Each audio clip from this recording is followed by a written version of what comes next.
Everyone thinks you're lazy, even you. But what if that's the biggest lie you've ever believed? Before we begin, subscribe to this channel so you never miss stories that can change how you see your life. Now let's begin. You're not lazy, you're not scared, you just have to start. People used to say Daniel had potential, and that word followed him everywhere like a shadow. Daniel is smart, he just doesn't try, they said.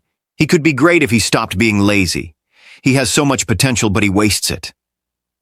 At first, Daniel argued, later he stayed silent, and eventually he believed them.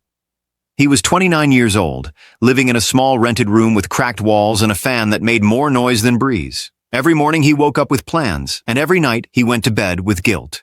He wanted to write, he wanted to build something meaningful, he wanted to become someone his younger self would be proud of. But every day ended the same way. Scrolling, waiting, promising himself, tomorrow I'll start.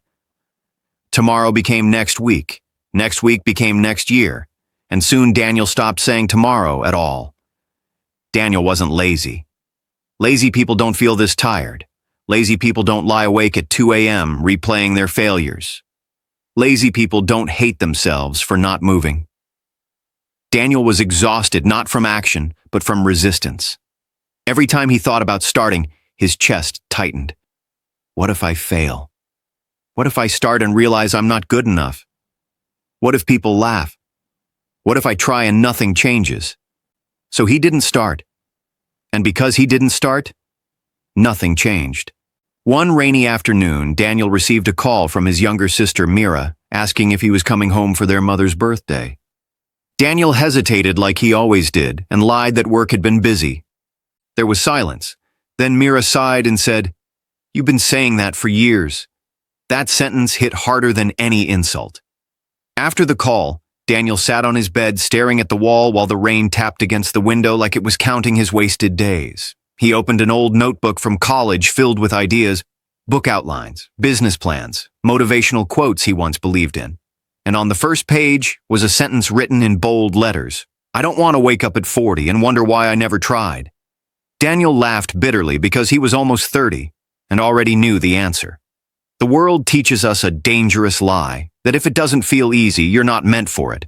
That hesitation means fear, that being stuck means laziness. But the truth is simpler and harder.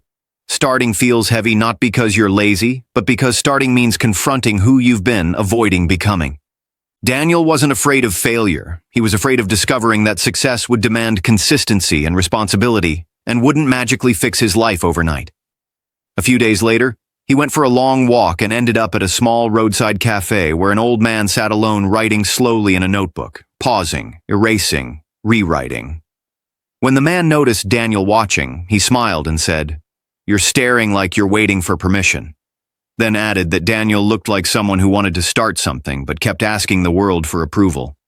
The man's name was Samuel, a former teacher who had failed and succeeded and failed again. And when Daniel asked for his secret, Samuel leaned forward and said, "I stopped asking how I'd feel after starting and asked how I'd feel if I never did." Samuel didn't tell him to hustle or wake up early or change his life in 30 days. He said, "Start so small your fear doesn't notice." That night, Daniel didn't write a chapter. He wrote one sentence, just one, with no pressure and no announcement. And the sentence was terrible. But for the first time in years, Daniel smiled.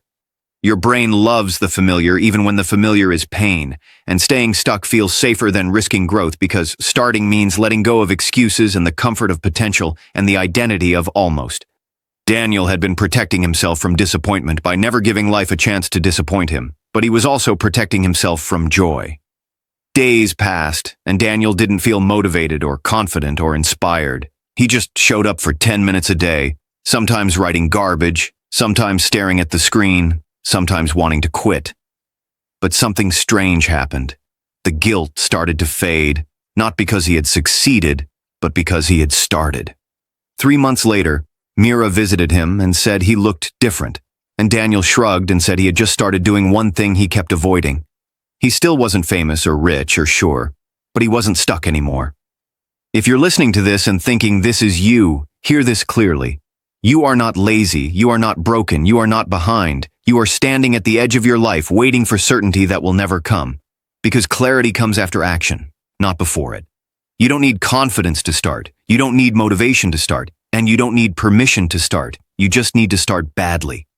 Years later, when Daniel published his first book, and someone asked him what the hardest part was, he didn't say rejection or failure or discipline. He said, starting while still feeling like a nobody. If you're stuck, if you're tired of waiting, if you're calling yourself lazy, stop. You don't need to change your whole life today. Open the document, make the call, write the sentence, take the step, not tomorrow and not when you feel ready, but now. Because the life you want isn't waiting for you to be fearless, it's waiting for you to begin.